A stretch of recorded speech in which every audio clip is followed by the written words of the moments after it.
Monsieur le Président, chers collègues, il y a une certaine interrogation que je souhaite porter au nom de certains de nos collègues ici sur le résultat du bilan d'étape 2021 tel qu'il a été présenté. Dans le résumé du tableau, on voit qu'au final, aucun projet concernant la transition écologique, déjà très peu nombreux à répondre, ont été retenus. Alors même que dans la présentation du rapport, vous mettez en avant à juste titre la création, je cite, de 2 appels à projets pour les communes de moins de 10 000 habitants, transition numérique et transition écologique, afin d'accompagner les territoires dans les changements liés à notre époque.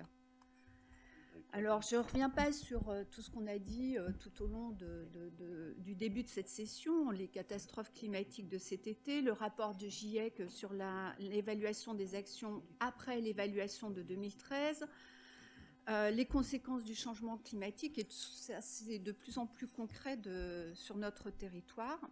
Alors, effectivement, on doit résolument mettre en œuvre la transition écologique au cœur des politiques publiques de façon transversale et en toute cohérence. Cela doit être noté, notre ambition commune face à l'urgence climatique planétaire qu'on déclinera dans notre département.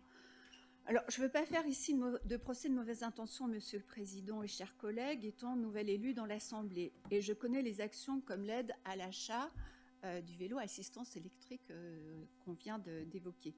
Mais justement, en prenant cet exemple, cette aide serait d'autant plus amplifiée si les investissements dans les travaux de voirie incluent systématiquement des aménagements cyclables sécurisés et des aménagements facilitant la marche dans les communes. Cela n'apparaît pas, franchement, dans les différents rapports. Et vous aurez beau jeu de me répondre les réalisations concernant les infrastructures vélo touristiques que nous saluons, bien sûr. Mais c'est bien un vrai schéma départemental cyclable pour les trajets du quotidien, coordonnant les continuités des aménagements existants en lien avec les intercommunalités et les communes auxquelles nous devons nous atteler. Alors, au-delà de l'exemple des mobilités, il s'agit, vous l'aurez compris, d'asseoir une véritable ambition écologique portée par notre collectivité face aux indicateurs qui sont tous en train de passer au rouge. Tout à l'heure, vous parliez du futur, mais je crois que c'est déjà d'ici, c'est dès maintenant qu'il faut s'y mettre.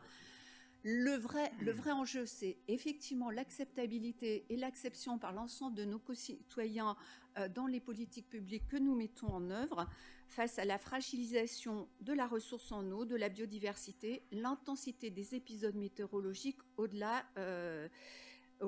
des inondations, des sécheresses, etc. Et tout ça, ça impacte beaucoup d'activités, notamment agricoles, et la qualité de vie des Côtes-d'Orients. Alors, si ce constat est largement partagé, c'est bien la réorientation dès maintenant des politiques publiques à laquelle nous devons nous atteler et en faciliter l'acceptation par nos concitoyens. De ce point de vue, les conditions d'attribution des subventions et d'aides doivent intégrer des critères de neutralité carbone et environnementaux qu'il s'agit de définir en amont finement, de même que dans l'ensemble des appels à projets.